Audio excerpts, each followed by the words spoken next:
Muito bem, irmãos, eu vou pedir um pouquinho de paciência dos irmãos e vou tentar ser bem sintético, mas eu não gostaria de maneira nenhuma de entregar pela metade aquilo que Deus tem colocado no meu coração. Eu me preparei, me organizei aqui, e para isso mesmo eu escrevi ao máximo para não me estender nos comentários. Evidentemente que a gente sempre acaba comentando um pouquinho mais. Então, como bom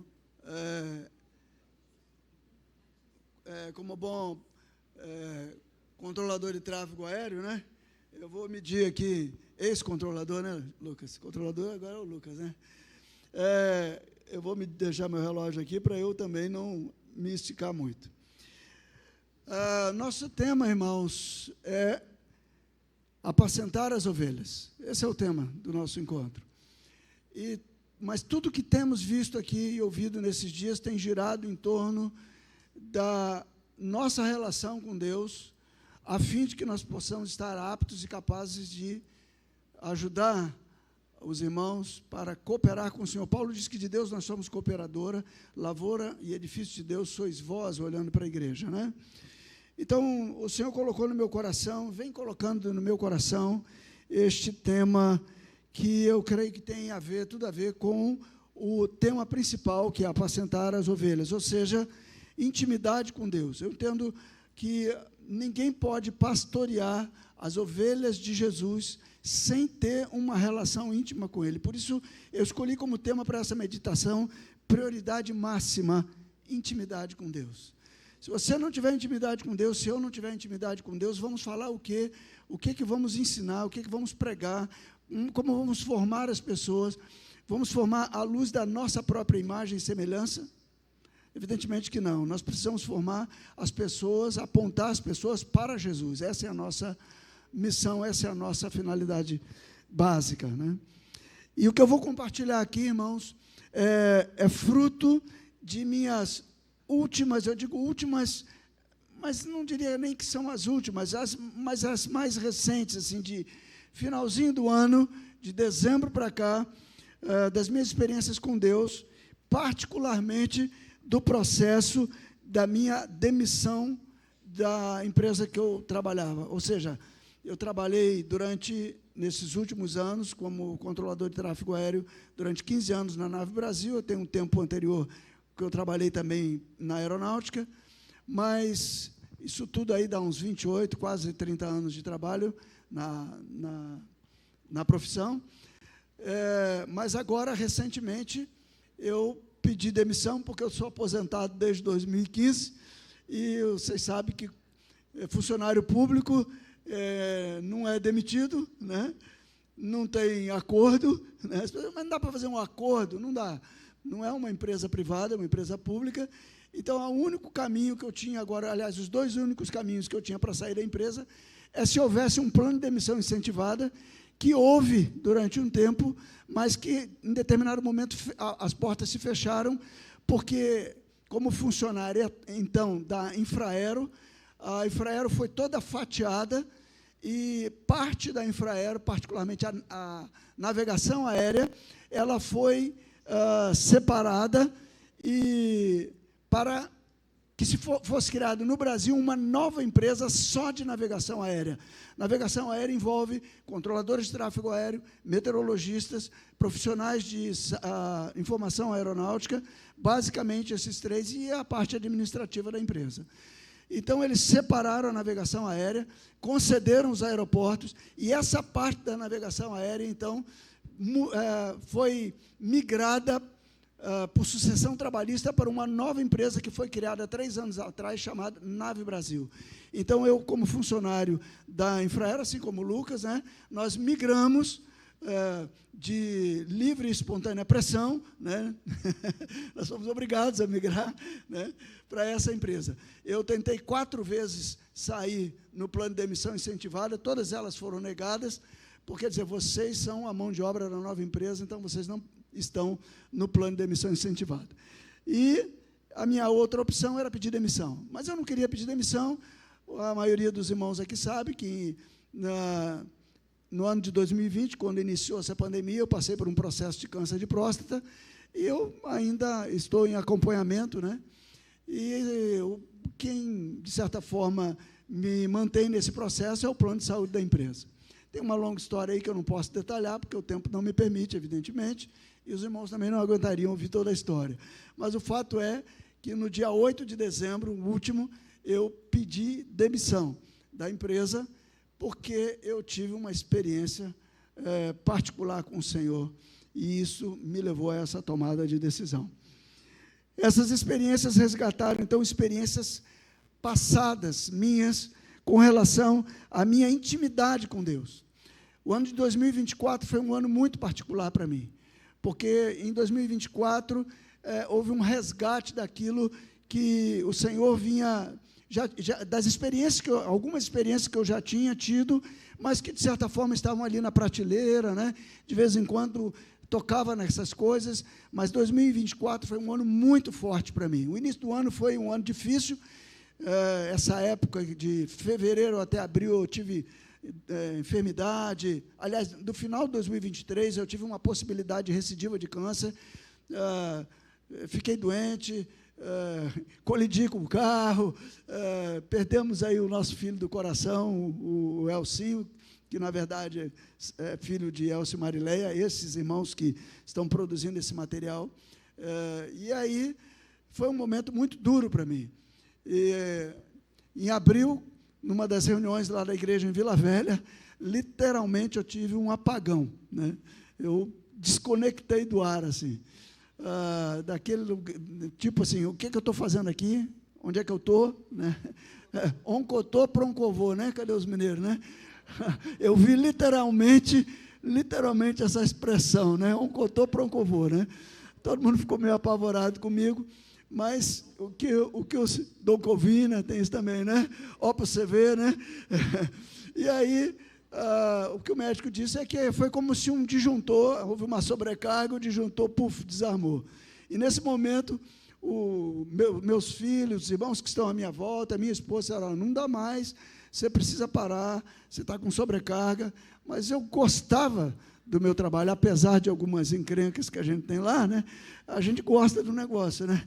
É meio viciante mesmo, a aviação é um troço meio viciante, né?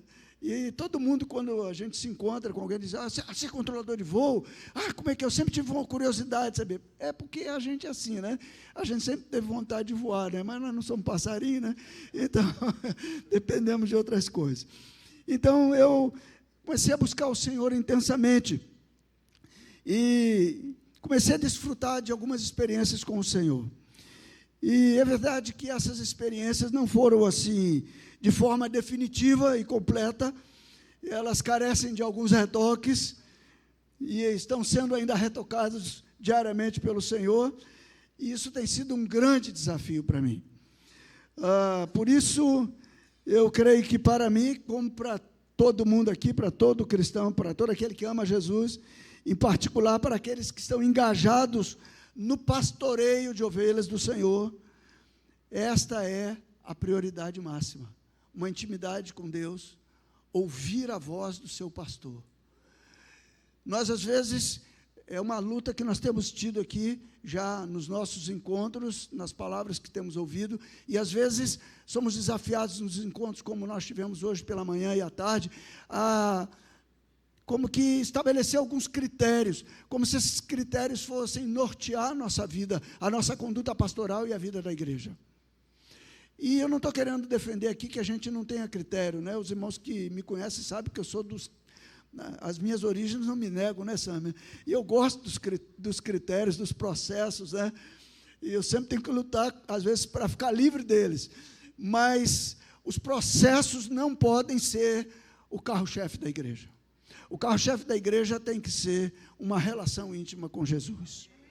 E a pergunta que vem ao nosso coração é: como podemos cuidar do rebanho do Senhor? Como podemos ser seus cooperadores efetivos, se não ouvirmos a voz do Mestre? Enquanto os salmistas e todos os homens de Deus na Bíblia, ao longo da história, tinha uma consciência clara de que Deus queria ter um relacionamento com o homem. Quando a gente lê a palavra do Senhor, é isso que a gente entende. Nós, cristãos do século 21, cristãos do século 20 e 21, cristãos dessa última geração, parece que temos transformado este relacionamento. Querido, obrigado, eu deixei um copinho aqui para mim, porque essa água gelada acho que não vai me ajudar. Obrigado, tá, querido? Eu vou nessa aqui que está mais ambiente, né? Que a minha voz, hoje de manhã, eu já estou no própolis aqui, desde hoje pela manhã, né? Nós temos transformado o nosso relacionamento numa oportunidade de garantir o nosso projeto pessoal. É ou não é verdade?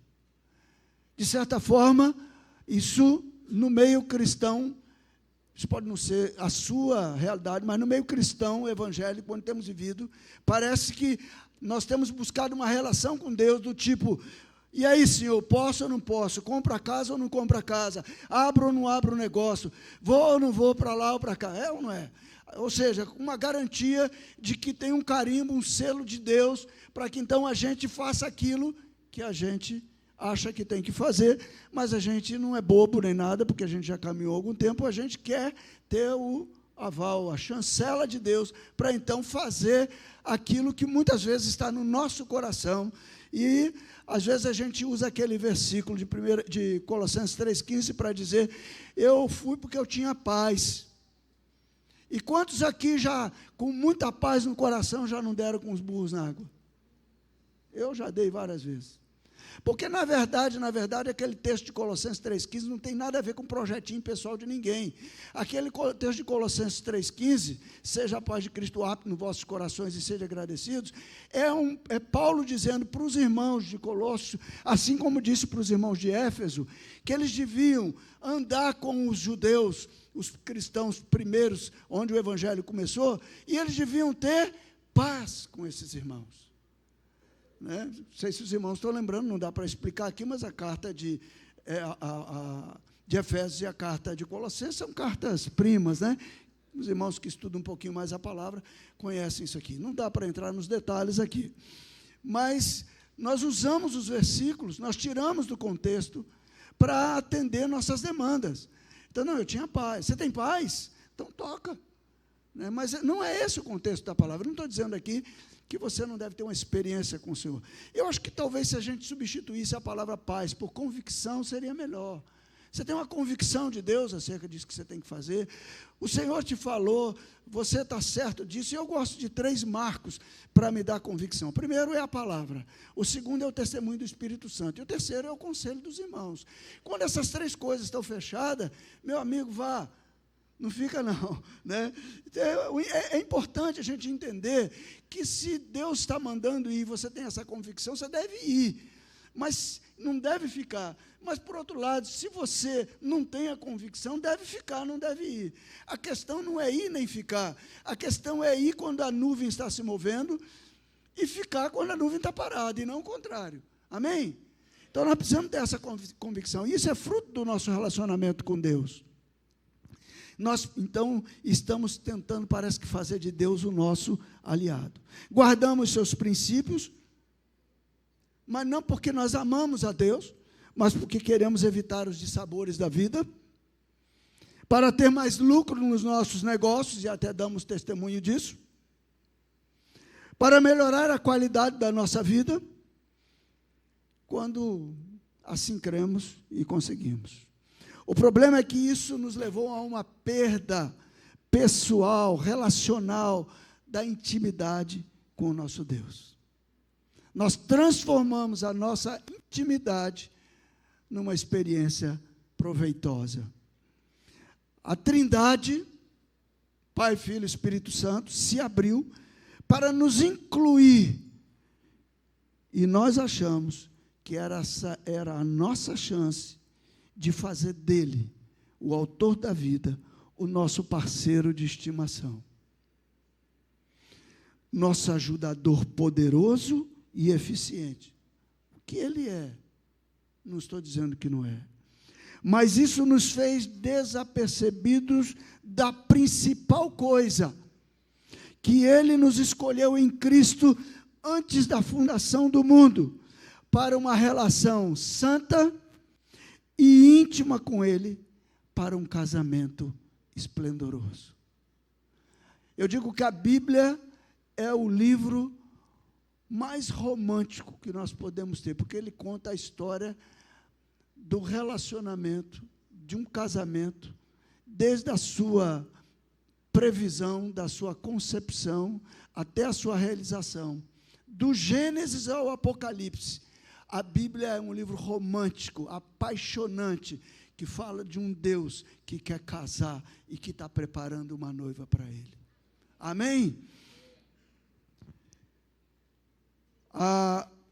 Ano passado eu tive em Cascavel, eu tenho um filho que mora em Cascavel, e lá em Cascavel, eu estava na casa do Saulo, um dos presbíteros lá, e a esposa dele, a Júlia, entrou falando de um irmão que estava muito doente.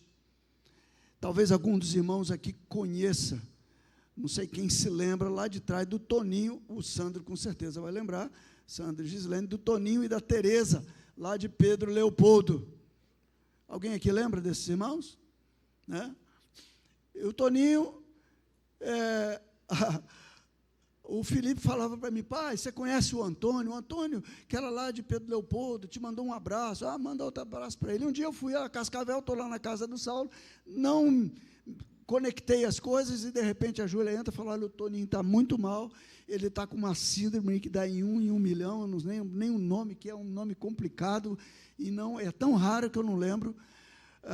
E aí, eu cheguei em casa e falei, Felipe, nós precisamos orar por esse irmão. Esse irmão está assim, pai, é o Toninho, pai. Rapaz, é o Toninho, eu preciso visitar o Toninho. Você me leva lá no hospital? Ele falou, te levo. E eu fui visitar o Toninho. Quando eu chego lá, no quarto do Toninho, isolamento absoluto, tive que vestir aquele roupão, me esterilizar, e entra o Toninho, está assim, na posição fetal, 47 quilos, magrinho, mas lúcido de tudo. Quando ele me viu, que alegria. E aí começa a compartilhar a experiência dele. Eu fui lá para orar por ele, para consolar o irmão. E aí ele fala, Daniel, eu estou passando por isso, feridas abertas. Eu lembrei de Jó, irmãos, eu não vi Jó não, mas eu acho que deve ser um troço dali para pior. Todo ferido, aquela coisa horrível, né? Magro, pele e osso, cheio de dor, mas lúcido. E ele falou, Daniel, eu já passei cada uma, já não sei quantas experiências, estava lá acho que não sei se na UTI, e os médicos lá me atendendo, ele disse que de repente ele só se viu saindo do corpo. E os médicos na UTI, massageia e tal, olha o sinal, perdemos aqui, o coração, batimento cardíaco, sumiu e tal, perdemos ele. E ele disse que se viu, olhava e via o corpo dele deitado, assim, de repente ele levanta a cabeça e vê um jardim lindo, e viu Jesus. E Jesus, recebendo ele, disse, chamando ele, falou, venha, eu quero te mostrar a minha bondade, a minha fidelidade e a minha misericórdia. Essas alturas eu já estava chorando lá pelo 5º andar do subsolo, né? E aí, Jesus começou a levar ele pelo jardim. Depois Jesus falou para ele, agora vem que eu vou te mostrar o Espírito Santo. E ele me contando. E eu ia vendo aquele cenário. Disse, agora vem que eu vou te mostrar a minha noiva. Está vendo, aquela ali é a minha noiva. Mas ela está distraída. Ela está desapercebida. E falou, você vai ter que voltar, Tony. Mas o senhor não vai me curar? Disse, agora não. E aí o Toninho olha, vê o corpo dele e começa a entrar de novo no corpo e ouve os médicos. Acho que recuperamos ele, olha os batimentos. E enquanto estávamos conversando, a enfermeira entrou no quarto. Seu Antônio, o senhor tomou café? Tomei. Aí a Tereza disse, mas vomitou tudo. Aí ela saiu, daqui a pouco vem a médica. Bom, como o senhor está em jejum, né, porque tomou café e vomitou, nós vamos precisar lhe operar, nós temos que abrir de novo, porque vazou líquido para cavidade abdominal, muito corticóide, muita coisa tomando, né? E aí, a Tereza já quis assim, estremecer, ele falou, fica tranquilo, amor, o Senhor já me falou que Ele tem uma obra aqui para realizar comigo. E mais ou menos 15 dias eu já estava aqui, entrando no grupo de oração e orando com eles, já recebo a notícia, e esse ano, agora em janeiro eu estive em Cascavel, eu fui visitar o Toninho. E o Toninho já estava andando de andador. E agora eu recebi um vídeo dele, que ele já está andando sem um andador, já dando os primeiros passinhos, né? Mas já está dando lá, louvado seja Deus, né? Esse é o nosso Deus. Deus quer uma noiva preparada, mas a noiva precisa ter relacionamento com ela. Deus então começou a falar, aquilo me incomodou, aquilo me inquietou, e eu falei, Senhor, o que o Senhor quer de mim? Eu começava a andar naquele aeroporto e dizer, Senhor, até quando eu vou ficar aqui? E de repente, eu comecei a ouvir algumas vozes que eu já conhecia, eu já ouvi algumas vezes a voz do Senhor, mas tinha algum tempo que eu não tinha algumas experiências tão profundas. Eu ouvi a voz do Senhor quando o Senhor me chamou para o ministério. E esses dias eu ouvi um irmão lendo e pregando em Filipenses capítulo 3, eu falei, esse foi o texto que Deus usou para me falar. Ali o Senhor me chamou. Aliás, é algo que eu queria desafiar os irmãos, porque muitos de nós estamos elegendo presbíteros por antiguidade. Os presbíteros precisam ser reconhecidos, sim, porque tem uma vida de reconhecimento, mas o presbítero precisa tem que ter ouvido a voz do seu mestre. A gente tem que ter essa, porque se a gente não ouvir, a gente vai se sentir ali, porque alguém colocou a gente lá. Eu ouvi a voz do Senhor. Eu ouvi uma vez a voz do Senhor, quando eu estava no interior do Paraná, assim, voz audível, clara. Eu pastoreava em Paranavaí, e eu já contei essa história aqui, mas aqueles que ouviram, me permitam só repetir rapidamente. Eu ouvi o Senhor entrando na minha casa, 10 horas da noite, eu entrei em casa chovendo, aquela chuvinha, aquela garoa do Paraná, um frio, e o Senhor disse para mim, vai orar pelo seu Zé Maria. E eu olhei 10 horas da noite, eu tinha acabado de desligar o carro, e a Geisa falou, que bom, amor, você chegou. Eu falei, cheguei, mas vou ter que sair. Ela falou, mas vai sair aonde? Eu falei, Deus está me mandando ir orar pelo seu Zé Maria. Mas não dá para ir amanhã, não? E eu falei, e ela já tinha me incomodado, ela já tinha me alertado para orar por ele. Mas aquela hora já estava tarde, eu falei, não, o Senhor disse que é para ir agora, e eu fui. E no caminho o Senhor falou, não ore por cura. E eu cheguei lá, falei com ele era tio da minha vizinha, falei de Jesus, ele entregou o coração dele para o Senhor. 1h da tarde ele entrou em coma, às 4 da manhã faleceu. Se eu tivesse deixado para ir para o dia seguinte, a eternidade daquele homem tinha sido diferente, né? Mas o Espírito Santo, eu ouvi a voz do Senhor. Eu ouvi a voz do Senhor no dia que eu deixei o ministério na Congregação Batista. Talvez muitos dos irmãos aqui não saibam dessa história, mas eu tinha estado era uma Semana Santa como essa, eu tinha estado num encontro em Jerônimo Monteiro, com os irmãos, encontro como este aqui, e eu tinha ouvido os irmãos, confissão de pecado, de líderes, particularmente de um presbítero, e vi uma igreja que chorou com aquele homem, que lavou os pés daquele pastor, e eu falei com a minha esposa, se eu fizer um troço desse amanhã, eu estou desempregado. Mas fui incomodado com aquilo. Deus já vinha me falando, né? O Senhor já vinha me incomodando, eu já vinha orando, perguntando para a Geisa, eu e a Geisa orávamos, falávamos, Senhor, onde é que está esse povo? E aí tem uma série de histórias que não dá para entrar em detalhe aqui, mas naquele domingo de Páscoa, eu terminei a pregação da manhã, fui para o meu gabinete, me tranquei, os irmãos foram para a escola dominical, e eu me ajoelhei lá e falei, Senhor, o que eu faço? E eu ouvi uma voz aqui do meu lado que disse assim, entrega o ministério hoje. Mas foi tão claro, foi entrega o ministério hoje. Eu olhei, não tinha ninguém comigo. Eu fiquei atordoado com aquilo. Levantei, fechei a porta do meu escritório, dei a volta, subi a escada. Eu falei, eu tenho que falar isso para a Geisa, né? Porque ela vai pirar o cabeção, né? Subi a escada, a Geisa estava dando aula para os adolescentes. E quando eu subo a escada, o Alex Choquito conhece lá como é que era, né? Ele acompanhou um pouco essa. A Geisa está fechando assim a sala dos adolescentes, saindo de costas. Eu falei, amor, que bom que eu te encontrei aqui. Ela falou, o que foi? Eu falei, eu tenho um negócio para te falar. Ela falou, e o que é? Eu falei, não dá para falar aqui no corredor não, porque é sério que eu tenho para te falar. Ela falou, pode falar, amor. Eu falei, não, você não está me entendendo. É muito sério que eu tenho para te falar. Ela falou, homem, desembucha. O irmão nordestino lá entende o que é isso, né, irmão? Hã? Desembucha, homem. Eu falei, então segura a onda. O Senhor me mandou entregar o pastorado hoje. Ela falou, pois pode entregar, porque eu estou saindo daquela sala para te falar a mesma coisa. E eu entreguei, chamei o irmão que era o vice-líder lá da congregação e falei, irmão, eu estou entregando o pastorado hoje à noite. Ele falou, cara, o que houve?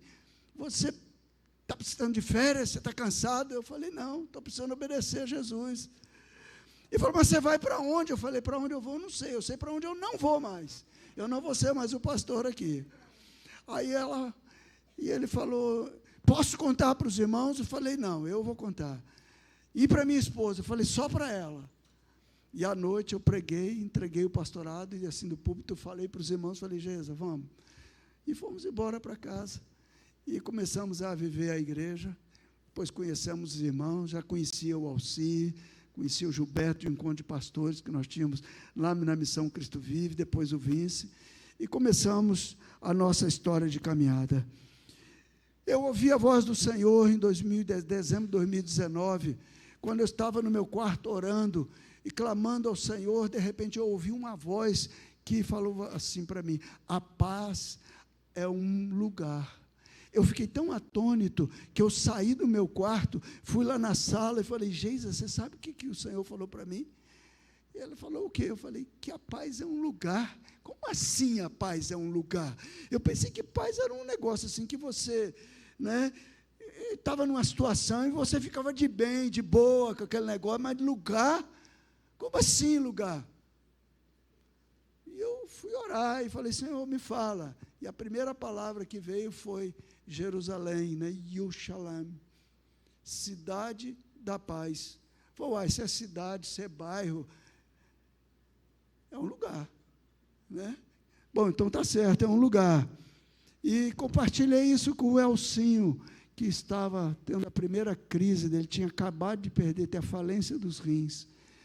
E eu falei, Elcinho, a palavra que Deus deu foi para mim, mas se servir para você, meu filho, pega, que não paga royalty não. E aí falei para ele, e ele disse que entrou na paz. O Senhor falava para mim, a paz é uma cidade. O Elcinho foi construindo isso comigo. Falou assim, a paz é uma cidade, ela tem muros, ela tem portões, ela tem ferrolho, tem um exército que toma conta dela, e o governador dessa cidade é nada mais, nada menos do que o príncipe da paz. Ele não é o príncipe da paz porque ele é o cara que tem mais paz, mas é porque ele é o governante da cidade, ele é o príncipe, ele é o rei daquela cidade, da cidade da paz. E aí, o texto que me veio na cabeça foi o texto de, dois textos, um foi o texto de Filipenses 4, que a paz de Deus que excede todo entendimento, guardará nossa mente e coração em Cristo Jesus. E o Espírito Santo falou, se você decidir entrar na cidade da paz, é minha responsabilidade te guardar nela. E aí o Elcinho teve alta, eu fui visitar Elcinho, e quando eu cheguei lá, eu falei para a Geisa, eu liguei para ela, eu estava na oficina, eu falei, amor, eu vou passar aqui no Elcinho, que ele teve alta, 15 minutinhos só, fiquei 1 hora. Ela falou, o que houve que você demorou? A comida está esfriando aqui, eu estou esperando para almoçar. Eu falei, é porque eu achei que era 15 minutos, mas eu entreguei uma palavra logos para o Elcinho, e ele me devolveu uma palavra rema. Ele me devolveu uma palavra viva, e ele começou a me falar da paz que excede todo entendimento, e nós fomos construindo isso no Senhor.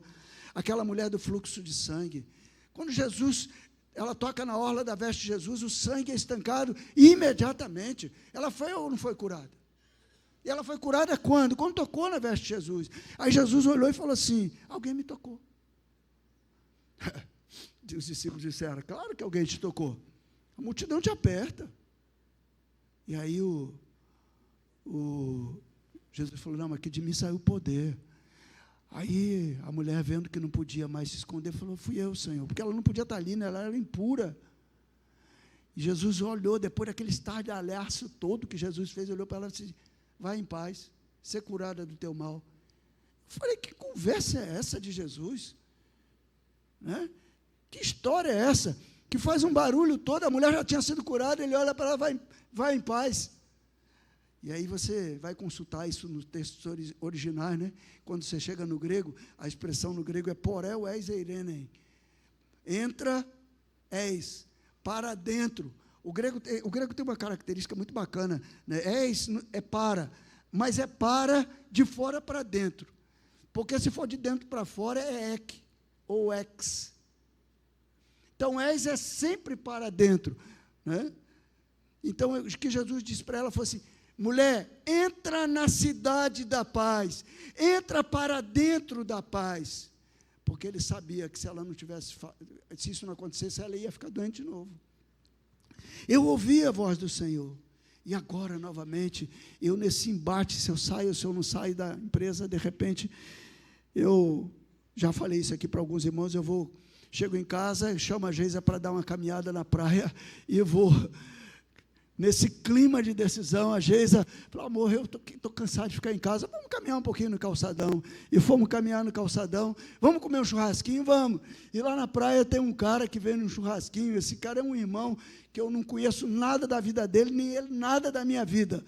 E o apelido dele é Sadam. É churrasquinho do Sadam. Tem 30 anos que esse cara está lá na praia.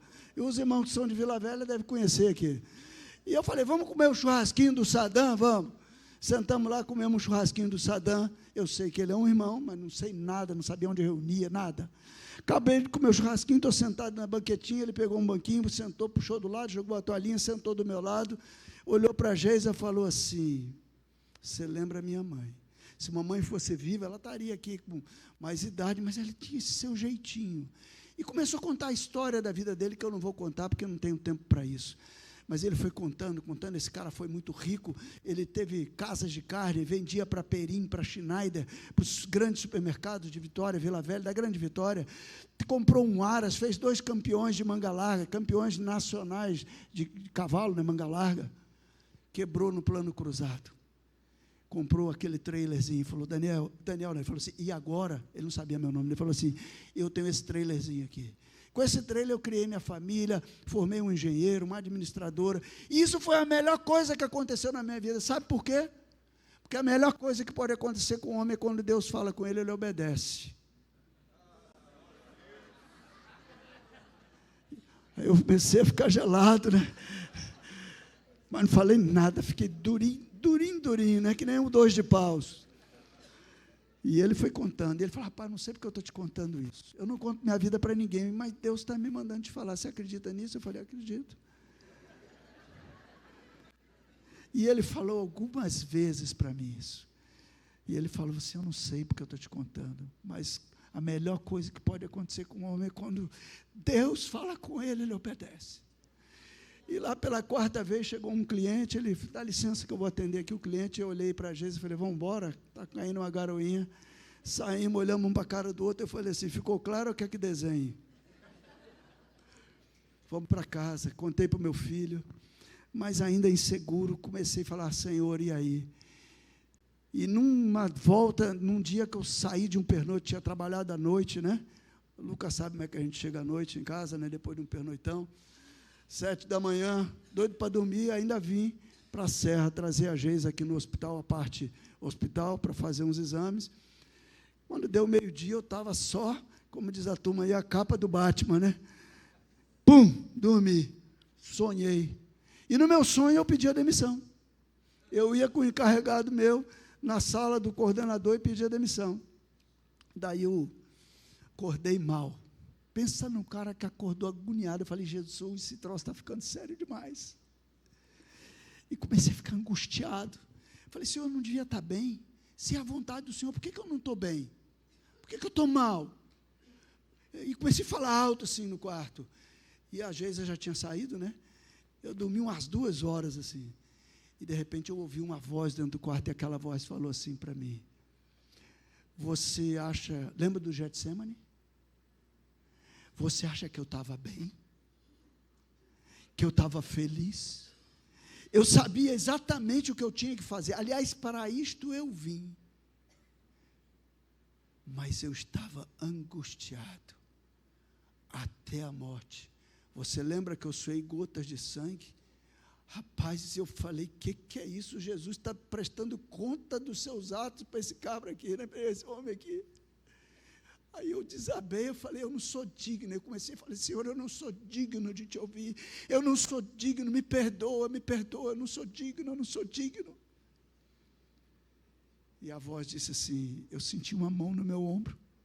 E a voz disse assim, eu te entendo. Eu falei, não é possível, Ele me ama, Ele me entende. E aí eu falei, Senhor, já que estamos nesse papo aqui, eu tenho umas perguntinhas para te fazer. Mas não cheguei a fazer, porque me veio um pensamento, e o pensamento dizia assim para mim, o meu pensamento vinha assim, o Senhor estava, se bem que o Senhor estava fazendo a maior obra do universo, eu estou só pedindo demissão da minha empresa.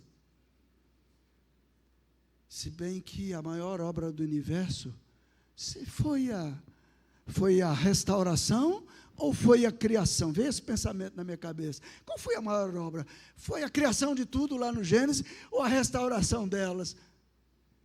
E a voz falou assim para mim, mesma coisa, não tem 2 obras. Meu pai trabalha até agora e eu trabalho também. Irmãos, eu não tinha mais saída. Eu tive 4 experiências, eu não vou contar todas para os irmãos, mas essas 2 eu queria deixar. Cheguei no meu trabalho e falei, chamei o gerente, falei para ele, eu tenho um negócio para te falar. E ele, que sempre dizia, quando eu entrava na sala dele, ele dizia, você não vem não? Você vem com essa história de pedir demissão? Eu falei, não, eu tenho um documento aqui para te entregar, eu quero te falar uma outra coisa. Aquele dia eu entrei e falei, Leandro, eu tenho um negócio para te falar. E ele falou, entra aí. Falei, cara, se prepara, até o final do ano eu vou sair. Ele disse, por quê, rapaz? Falei, porque Deus falou comigo. No dia 8, foi um domingo, foi meu último dia de trabalho, mas na quarta-feira anterior, aqueles colegas meus prepararam uma surpresa para mim. E esse mesmo gerente estava lá para me receber. E quando eu entrei na sala, tomei aquele susto, ele falou assim, nunca consegui colocar tanta gente nesse auditório aqui. Mas os seus colegas fizeram isso. Aquele dia eu senti que o ciclo estava se fechando na minha vida. É preciso resgatar essa intimidade com o Senhor. Deus continua falando e a sua fala é definitiva. Porque Cristo veio habitar em nós. Hebreus 1, de 1 a 4 diz que, havendo Deus outrora falado de muitas maneiras aos pais pelos profetas, nesses últimos dias nos falou pelo Filho. E quem é o Filho? É aquele que Ele constituiu o herdeiro de todas as coisas, é aquele que conhece a intimidade do Pai. Ele é a fala de Deus.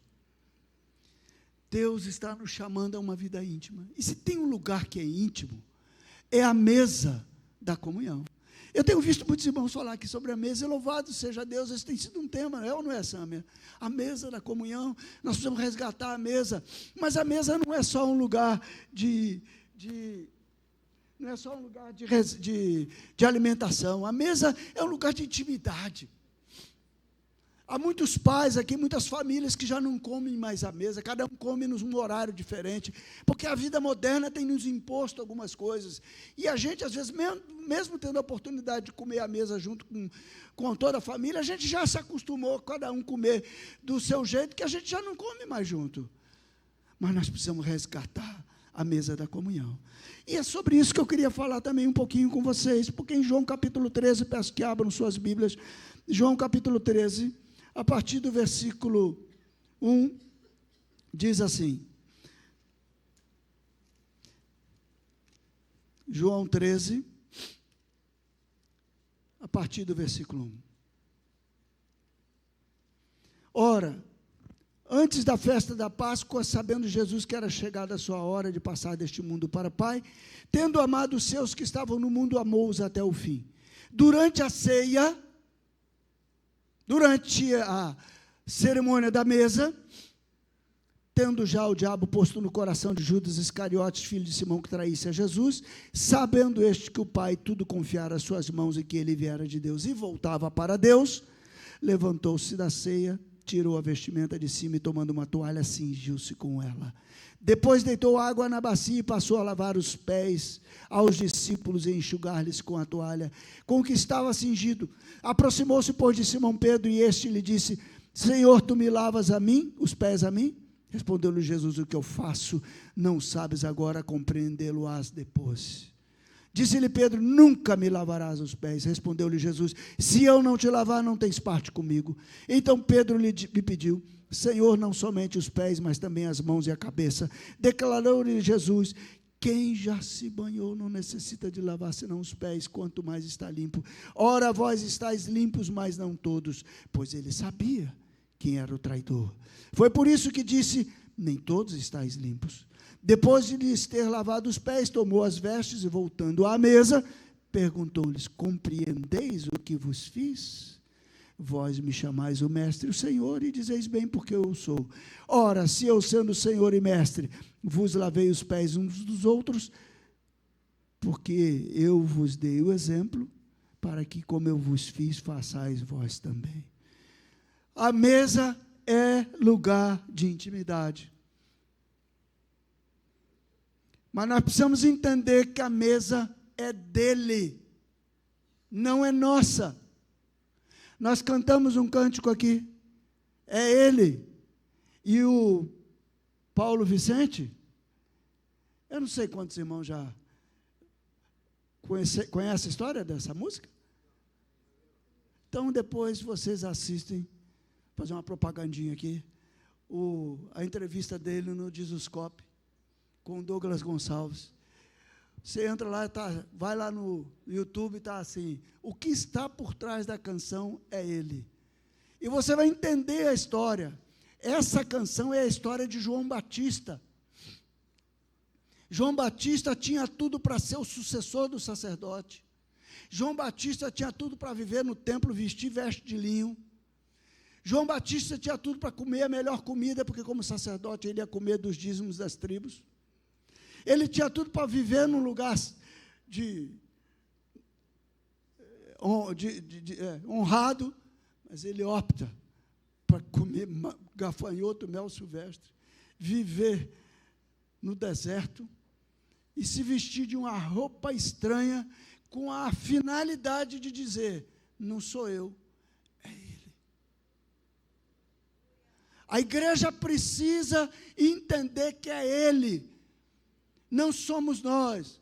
É verdade que a igreja é maravilhosa, mas o que somos é fruto daquilo que ele é. Não tem igreja sem Cristo, não tem evangelho sem morte e ressurreição. É ele, é o santo, ele deu sua vida. Amém? A mesa é dele. Jesus é o anfitrião. E quem é que está sendo servido nessa mesa? Tem um pão e tem um vinho. O que ele disse do pão? Isto é o meu corpo. Aqui nós temos duas possibilidades. A primeira é que quem está sendo servido é ele, Jesus. Ele é a nossa refeição. E ele disse, né? Se a gente não comer a carne dele, não beber o seu sangue, que a gente não tem parte com ele. A segunda possibilidade, imagina que o filho está na cabeceira e o pai está na outra. E quem está sendo servido sou eu. Por quê? Porque adoração não é cantar hino para Deus. Adoração tem a ver com sacrifício. Lá em Gênesis capítulo 22, quando Abraão vai oferecer Isaque em sacrifício, ele vira para os 2 jovens que estão com ele e diz assim: fiquem aqui com o jumento, que nós vamos até mais distante ali, e depois de havermos adorado, nós voltaremos. Abraão não ia lá para cantar um hino, ele ia lá para imolar o seu filho Isaque. A adoração tem a ver com sacrifício, é por isso que a Bíblia diz que nós temos que oferecer ao Senhor sacrifício de louvor, e nós pensamos que nós estamos aqui oferecendo sacrifício de louvor quando nós cantamos para o Senhor. Eu não estou querendo dizer que não existe a possibilidade de louvar o Senhor cantando, os irmãos estão me entendendo, mas o que eu estou querendo dizer é que é muito mais profundo. Adorar e louvar ao Senhor é uma expressão que envolve a nossa morte, irmãos. É aquela situação que muitas vezes você está no fundo do poço, como Paulo e Silas estavam com os pés amarrados no tronco, e que faziam eles? Cantavam louvores ao Senhor. Amém? Então, a adoração é isso, a mesa é lugar de adoração, de oferecer sacrifício ao Senhor. A mesa é comunhão a partir de um sacrifício. Mas a mesa é para os que já estão limpos. Ela deve ser desfrutada de pés lavados. E os discípulos estavam com os pés sujos. E por que estavam com o pé sujo? Você já parou para pensar nisso? É porque quem lavava os pés das pessoas que iam participar na mesa era o servo, o escravo, o criado, o menor. E a verdade é que ninguém queria ser o menor. Então Jesus, sendo o maior, se fez o menor, lavou os pés dele. Pedro, quando percebeu a situação, ele disse: espera lá, Senhor. E Jesus disse: espera lá você. O Pedro, ele era muito afoito, né? E ele tinha umas expressões assim, de vez em quando o Senhor tinha que dizer para lá: fica quieto, Pedro, chega para lá que eu vou. É minha vez, agora, sua vez já passou, você não lavou, não lavou. Né? Eu me lembro quando Pedro estava indo na casa de Cornélio, né? Eu ia de costa dessa expressão, pena que ele não está aqui. Quando Jesus, o Senhor aparece, né? Manda aquele lençol e tal, com aqueles animais imundos, e para convencer Pedro aí na casa de Cornélio. E aí Pedro, depois de muita luta, ele vai lá na casa de Cornélio, de novo Pedro, e chega lá para anunciar aos gentios o evangelho, porque o Senhor tinha mandado, mas ele era judeu, e judeu não podia comer com gentio. Então o que ele faz? Ele começa a explicar: olha, Cornélio, eu estou aqui porque aconteceu comigo uma visão, e se isso não tivesse acontecido, você sabe que não é lícito a um judeu comer com gentio. O Espírito Santo veio e fala: chega, Pedro, você já falou demais, é minha vez. E batizou os caras tudo com o Espírito Santo. E aí Pedro olhou aqueles caras batizados com o Espírito Santo e falou: bem, não me resta outra opção, porque se o Espírito Santo foi derramado aqui, esse era o Pedro, né? Era o mesmo Pedro que estava aqui na mesa. Os discípulos não podiam estar naquela mesa, mas ele, Jesus, lavou os pés deles. Precisamos ter a plena convicção de que ele é o centro da vontade de Deus, e que nós precisamos estar puros para ele, porque a mesa é dele. A mesa da comunhão é a mesa onde a igreja se assenta. Não é só no dia da ceia, é isso aqui que estamos fazendo, que estamos, quando jantamos, almoçamos, vamos às casas, etc. Isso é a mesa da comunhão. É o partir do pão vivo que desceu do céu, que está ali, nós ceiamos, etc. Mas é o pão vivo, é ele, tá, irmãos? É ele. Porque se você comer um pãozinho só, sem essa consciência, é pão da padaria. Porque nós já viramos essa página de que pão vira corpo e de que o vinho vira cálice, vira sangue de Cristo. Amém? Eu acho que ninguém aqui, quando toma achando que está tomando sangue. Mas, na verdade, a gente sabe que é ele que está sendo partido. E nós precisamos resgatar isso nas nossas celebrações. Porque, às vezes, a gente tem muita festa, e eu não estou aqui dizendo que não devemos ter, louvado seja Deus, porque nós somos o povo a quem Deus libertou, né? Louvado seja o Senhor, cantamos e dançamos para o Senhor, mas é por causa dele. Porque dele, por meio dele e para ele, são todas as coisas. Amém? Então é o Senhor. A mesa da comunhão é importante, mas ela é uma extensão da solitude. Não tem mesa da comunhão sem intimidade, eu e Deus, sem eu e tu, sem essa relação. A comunhão é resultado da nossa relação individual. E é por isso que C.S. Lewis diz, aliás, C.S. Lewis não, é Dietrich Bonhoeffer que diz: aquele que não pode estar sozinho, tome cuidado com a comunidade. Aquele que não está em comunidade, cuidado com estar sozinho. Está entendendo? Cada uma dessas situações tem em si mesmo profundas ciladas e perigos. Quem deseja a comunhão, sem solitude, mergulha no vazio de palavras e sentimentos.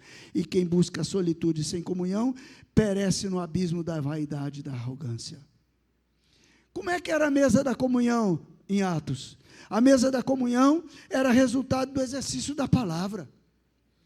Uma combinação com o partir do pão e as orações. Atos 2, 42, 47, texto da catequese de todos nós aqui. Um povo que anda com Deus, que trabalha com Deus, não sob Deus, ou acima de Deus, ou mesmo porque viver com Deus é melhor. A igreja hoje vive um tipo de consumismo, onde Deus, ou mais propriamente Jesus, é o seu parceiro de estimação. O meu amigo Pezzini, né, que alguns irmãos conhecem, pastor presbiteriano lá do Paraná, ele costuma dizer que a igreja está vivendo um consumismo com adesivo de Jesus. Foi Jesus que me deu. Glória para Jesus. Mas não tem nada de glória para Jesus. A mesa da comunhão no primeiro século não era uma estratégia ou plano de crescimento para a igreja local. Tampouco princípios práticos para se viver uma vida feliz. Era a vida de Cristo na intimidade de cada um, se revelando a partir da solitude, a partir da intimidade, jorrando para a mesa da comunhão. Qual era o resultado disso?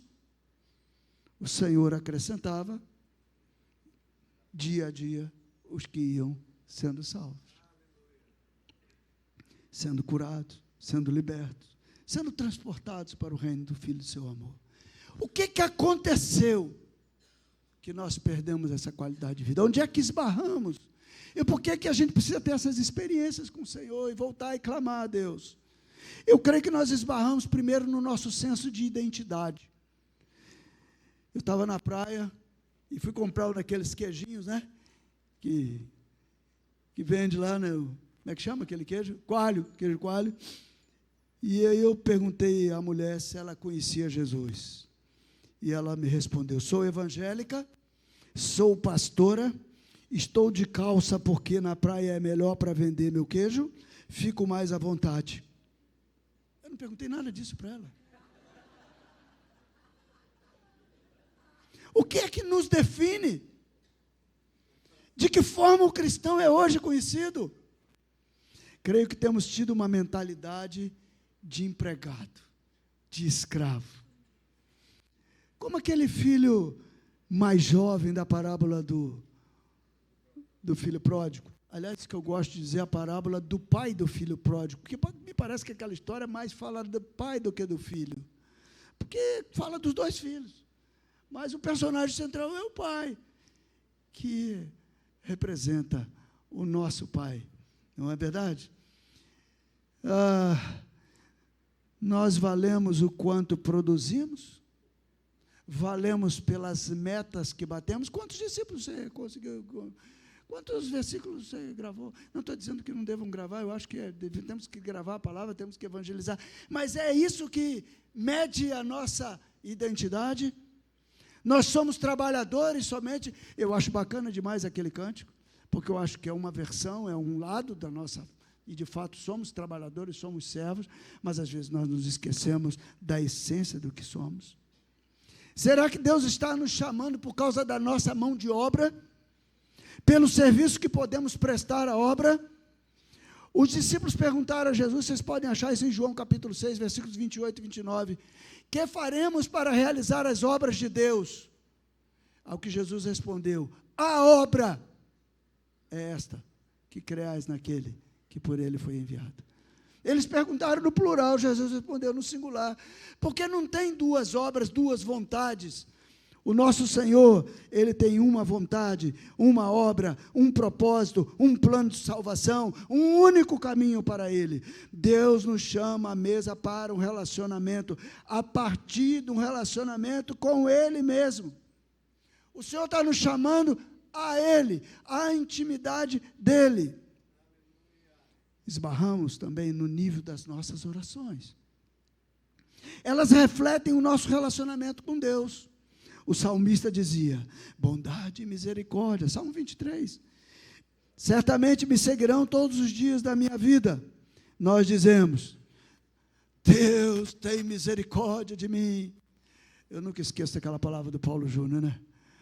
Lá na Fazenda Gileade ainda, acho que os irmãos vão lembrar, Paulo Júnior contando como é que a gente clama pela misericórdia de Deus. E ele disse assim, aquela irmã que está orando, Deus tem misericórdia, Deus tem misericórdia, e Deus não está agindo, Deus larga de ser ruim.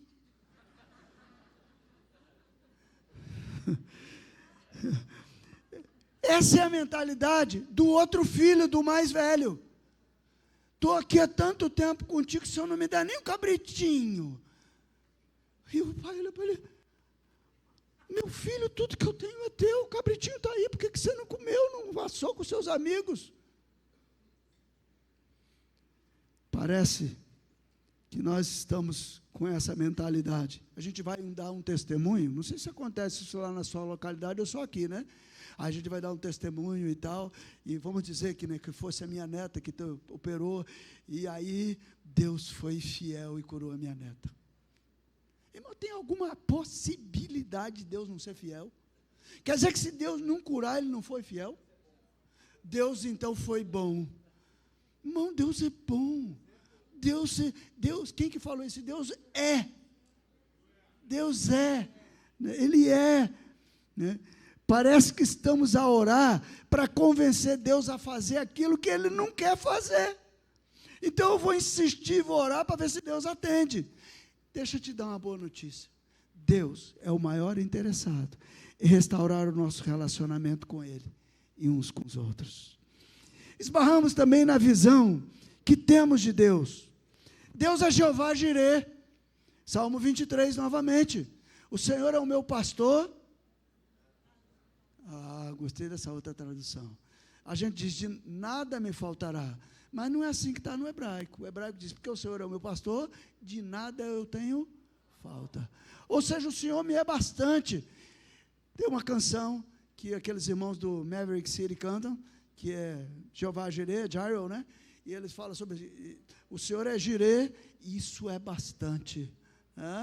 Isso é suficiente, eu não preciso. Você precisa de mais alguma coisa? Você pode estar no vale da sombra da morte, mas você não precisa temer mal algum. Esbarramos também numa teologia triunfalista, do tipo, vai dar tudo certo.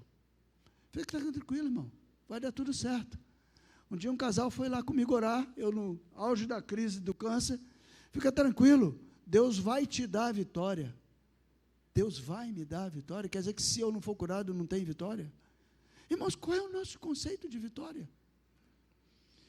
Josimar Bessa, ele diz assim, sinto dizer, mas não vai dar tudo certo, você vai ter aflições, você vai andar no vale da sombra da morte, como ele andou, talvez perca a sua vida por amor a ele, mas ele garantiu que estará lá, no lugar mais profundo, todos os dias, esbarramos no complexo de superioridade, que nós insistimos em dizer que não temos. Por não conhecermos a nossa identidade, nós temos crise de relacionamento, temos inveja dos dons uns dos outros. Não falamos isso, é claro, né, irmão? Ninguém admite isso assim. Mas lá no fundo, às vezes a gente tem umas crises. A gente queria ser usado como aquele irmão. Parece que aquele irmão não sofre das canseiras dos mortais. Ele está sempre sorrindo, ele está sempre dando um testemunho. E a gente diz, como eu queria ser como aquele irmão. Então, sem medo de errar, todas essas crises passam pelo complexo de superioridade, que posteriormente se transforma em contendas e ciúmes no nosso meio. Os irmãos morávios, ou moravianos, como alguns preferem, insistiam em fazer os piores serviços do navio quando eles viajavam se mudando para evangelizar a América do Norte. Eles lavavam as latrinas dos navios. E quando John Wesley perguntou para eles por que eles faziam isso, eles disseram, porque isso nos impõe um senso de que nós somos os menores. A semelhança de João Batista. Wesley ficou tão desesperado com a postura dos morávios, que ele falou, eu estou indo pregar para os nativos da América, para salvar os nativos da América, mas quem me há de salvar? Volta para a Europa, vai viver com o conde Zinzendorf, que cedeu sua propriedade para os irmãos morávios, que eram cheios de contendas e ciúmes, cada um tinha mais inveja do que o outro. E numa determinada noite, numa reunião de oração, como que o céu se abriu, e aqueles irmãos foram varridos pelo Espírito Santo, foram cheios do Espírito Santo. No dia seguinte, todas as contendas daquele povo se foram. E começou ali um grande avivamento e uma reunião de oração que durou 100 anos ininterruptamente. Será que não precisamos disso nos nossos dias? Como reverter esse quadro? O que precisamos fazer hoje? Primeiro, precisamos nos expor à luz. Hoje, para sermos examinados pelo Senhor, como está o nosso relacionamento com Ele? Como isto tem repercutido no nosso relacionamento na família, no trabalho ou mesmo no corpo de Cristo? Que é outra coisa que precisamos compreender melhor. Como é esse negócio de ser corpo de Cristo, onde também Ele é a cabeça, né? Qual é o propósito disso?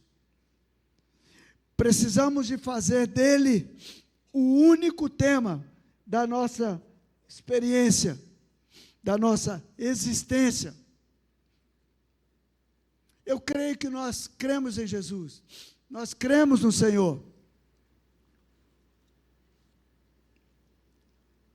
Tem uma canção dos Arautos do Rei, aquele quarteto adventista, que diz assim, se ele não for o primeiro em seu coração, então já não é mais nada, não passa de uma ilusão. Jesus não quer ser o segundo, não quer ser o companheiro seu, não quer ser a carona de honra. Esse dia eu fui num casamento, e no casamento, antes da noiva entrou uma plaquinha assim, Jesus, nosso convidado de honra. Pensei que ele era o personagem principal, né? Precisamos dele. A Trindade se abriu para um relacionamento. E nós? E você? Este chamado de Deus hoje para mim, para você, não é fruto da nossa busca. Podemos até buscá-lo e devemos fazê-lo. mas é fruto do chamado dele. É ele quem está nos chamando. É Deus quem está dizendo, venha. Há um convite do Espírito Santo hoje a todos nós, para entrarmos nessa intimidade. A questão é se nós vamos fugir, como Adão fugiu lá no Éden, e nos esconder dele. Ou se vamos nos apresentar como uma resposta ao seu chamado.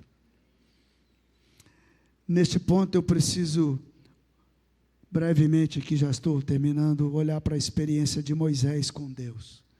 Quantos conhecem aquele livro do Major Ian Thomas?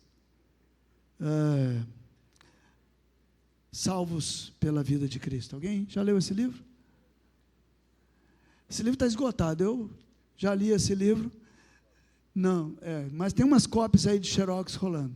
Eu estou relendo esse livro. Meu livro, eu achei que nem tinha lido. Quando eu abri o livro, estava todo marcado. Eu falei, preciso ler de novo, porque eu não estou lembrando, né? E Ian Thomas diz, ninguém é chamado a dedicar-se a uma necessidade, ou a uma tarefa, ou a um campo de atividades. Moisés estava sendo chamado para um relacionamento com Deus, e a partir deste relacionamento, libertar o povo dele do Egito. Quando Moisés, enquanto ele não entendeu isto, ele achou que ele podia libertar o povo na força do seu braço. O que resultou disso não foi um missionário, foi um assassino. Mas a partir da experiência dele com o Senhor, nós agora temos um homem pronto para fazer aquilo que Deus quer. Só que muitos dos nossos apelos de consagração, e eu queria inverter isso hoje à noite aqui com os irmãos, é um chamado, é uma convocação para fazer a obra do sertão. Não tem nada a ver com a obra do sertão, os irmãos entendem isso, mas não é um chamado para ir para o sertão. Não é um chamado para ir para o Canadá, para a Escócia, para o Afeganistão, porque esse povo precisa. É um chamado para o Senhor, para um relacionamento com Ele. O que Ele vai fazer a partir disso? Eu estava descendo a terceira ponte, indo pegar uma coisa com o Josué irmão do Alfredo, e o Josué se atrasou, e eu não querendo dizer para Josué que eu já estava a caminho, para ele não correr, né? Eu não queria apertar o Josué. Quando eu passei o zap, eu falei, e aí, está combinado? Só que eu já estava a caminho. Ele disse, rapaz, eu estou atrasado, ainda não saí aqui da serra. Falei, tudo bem, tranquilo, vem tranquilo. E eu falei, e agora? Volto para casa, o que eu faço? Não, eu vou ter um tempo com Deus. Botei o carro mais devagar, coloquei no modo econômico, e vim descendo a terceira ponte, vim conversando com Deus, botei uma canção. E quando eu entrei ali em Jucutuquara, aquela voz, sabe, falou para mim assim, e aí, você está querendo saber aonde, né? O que é que você vai fazer agora, já que você não está mais trabalhando lá, como é que você vai ocupar esse espaço? E qual é o lugar? Eu falei, quero. E essa voz disse assim, permaneça em mim. Tive que encostar meu carro, para chorar de novo. Ô Senhor, tem misericórdia de mim. Nós precisamos nos consagrar a Ele, e cabe a Ele colocá-lo onde quiser. Segunda coisa que Ian Thomas diz, quando foi que Deus chamou Moisés? Quando Moisés estava à distância da sarça, ou quando ele se aproximou para ver o que estava acontecendo? Se você quer ouvir a voz do Senhor, precisa se aproximar em intimidade. Mas muitos de nós não quer tocar, quer ficar de longe, porque temos tantos planos. E a terceira e última coisa que ele diz é, quando Moisés olha para aquele arbusto, aquela sarça ardendo, sem se consumir, Moisés fica maravilhado. E é como se Deus dissesse para ela: por que você está maravilhado com essa sarça que não se consome? Qualquer arbusto desse aqui poderia também passar a ter a mesma experiência. Qualquer arbusto serve, desde que Deus esteja nele. Não tem ninguém super especial. Qualquer um serve. O que vai fazer a diferença é o fogo que arde no nosso coração. Deus está nos chamando, a mim e a você, para uma parceria com Ele. Salmo 25:14 diz: a intimidade do Senhor é para os que o temem, aos quais Ele dará a conhecer a sua aliança. Amós 3,7 diz: certamente o Senhor Deus não fará coisa alguma sem primeiro revelar o seu segredo aos seus servos, os profetas. Quero te convidar nessa noite a você quietar a sua alma. Há muitos momentos que nós dizemos aqui: vamos pular, vamos dançar, amém, louvado seja o Senhor. Ele merece, Ele é digno. Mas nessa noite eu quero te pedir: quieta a sua alma agora. Deixa ela em silêncio. O salmista disse: fiz sossegar a minha alma. Como uma criança desmamada. Se coloca no colo da mãe. Se coloca no colo do pai. Quieta a sua alma. Deixa o Espírito Santo falar com você. Ele vai falar. Ele vai falar agora. Estou falando agora. Quieta o seu coração. Deixa Ele. Qual foi a última vez que você ouviu a voz do Senhor? Qual foi a última vez que você teve uma experiência com Deus? Irmãos, chega de falarmos de uma experiência que nós ouvimos alguém contar. Nós temos muitas experiências de segunda mão, mas todos nós podemos ter uma experiência de primeira, uma experiência com Ele, com o Verbo vivo. Isso não quer dizer que não podemos receber da vida uns dos outros. Eu sei que vocês estão entendendo o que eu estou falando, mas é um chamado de Deus agora para o altar, para um processo de renúncia. Eu sei que você pode estar no auge da sua carreira, eu sei que você pode estar vivendo o melhor dos seus dias financeiros, ou pode estar arrebentado. Deixa eu te dizer, qualquer arbusto serve, se você se colocar para que o fogo de Deus te alcance. Irmãos, eu ainda estou nesse processo. De vez em quando eu vou lá no vale e eu digo: Senhor, tem misericórdia de mim. E aí passo umas experiências que o meu coração treme, eu fico com medo, me bate uma insegurança, fico ansioso. E o Espírito Santo diz: vem cá, meu filho. Vem cá, você precisa de mim. Você precisa de mim. Você precisa de mim. O que Deus está falando com você nessa noite? Deus não vai usar outro. Somos nós. Nós somos as mãos e os pés de Deus. Nós não somos só os trabalhadores, nós somos a expressão de Deus. Nós não somos os contratados de Deus. Nós trabalhamos sim, mas trabalhamos porque a obra que era só dele, agora também é nossa, porque se ele é a cabeça, nós somos o corpo, onde a mesma cabeça está ligada. E é por isso que eu não gosto quando às vezes a gente diz assim, porque ele é o cabeça, porque o cabeça é o líder de uma organização, de uma rebelião, seja lá o que for. Jesus não é o cabeça, o grego diz, kephalé, a cabeça, ele é a cabeça, no feminino, a cabeça do corpo, e vocês e eu somos o corpo. Então, se ele é a cabeça e nós somos o corpo do mesmo corpo, a obra que é dele agora é tua e é minha. Irmãos, a água está entrando na nossa casa. Você vai esperar o quê? Nossos filhos estão sendo invadidos. Você está esperando, não é o filho do outro, é nosso. tudo é vosso, e vós de Deus, de Cristo, e Cristo de Deus. Você está ouvindo o Senhor nessa noite? Se o Espírito Santo está falando ao seu coração, te chamando a essa intimidade, eu quero te pedir que você venha até aqui. Não quero que você se levante para ir para lugar nenhum. O que Deus vai falar com você, Ele vai falar com você. É fruto de uma relação tua íntima com o Senhor.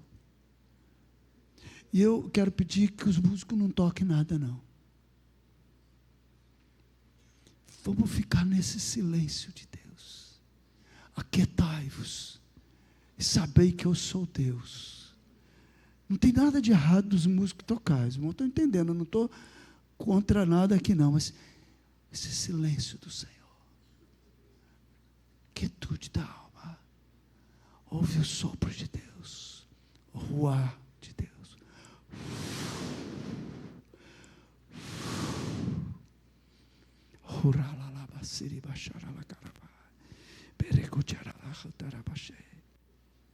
Oh Senhor,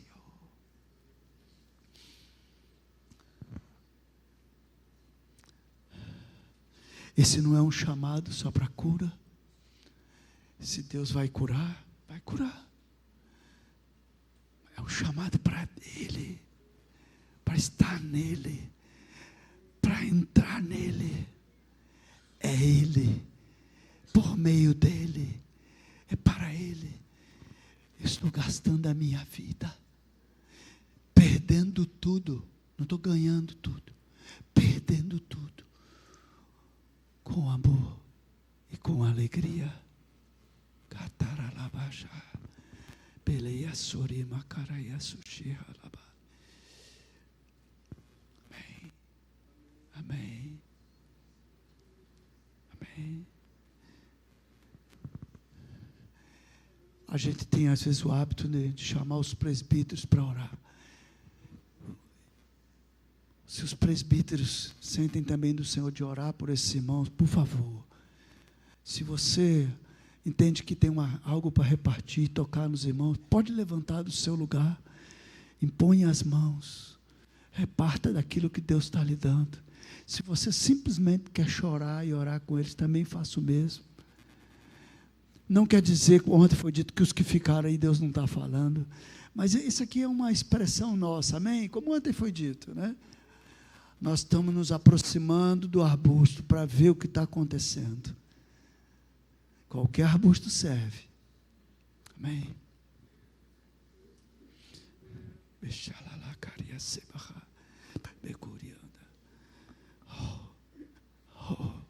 De catalaba.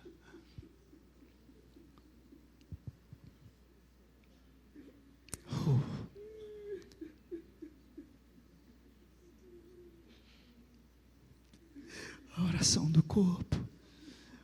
Ore mesmo. Diga: eis-me aqui, Senhor. Ore. Senhor, eis-nos aqui.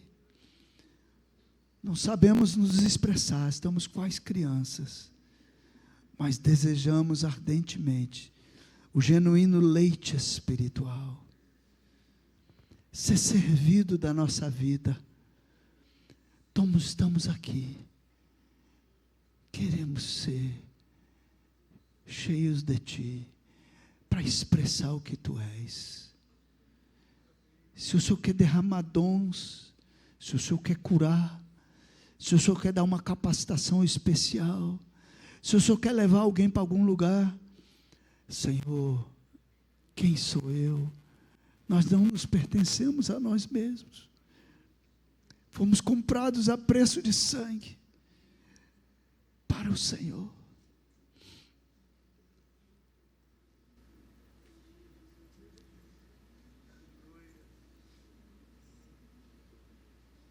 Beleza, Lemai. Oh Senhor, oh Senhor,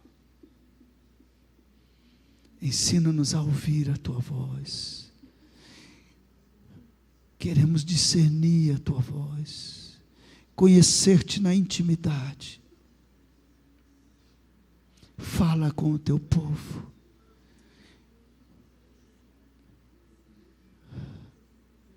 Louvado seja o Senhor. Amém.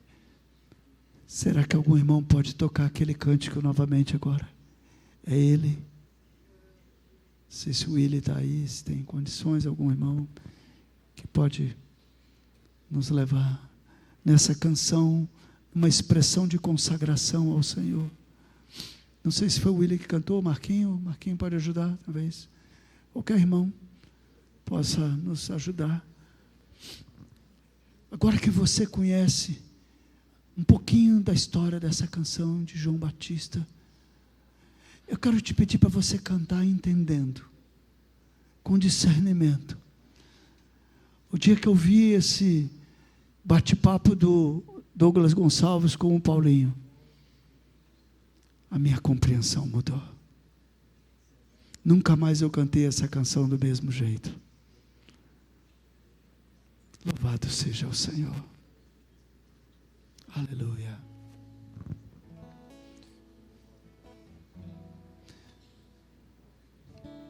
Se você quer tocar algum irmão, pode tocar. Você tem uma graça de Deus para repartir. Fiquem livres, tá? Os irmãos são líderes, são pastores. Os irmãos sabem do que eu estou falando. Amém. Amém. Fique. Há liberdade no meio do povo de Deus. Mas não vamos fazer isso por um ritualismo. Vamos fazer isso por uma convicção de Deus.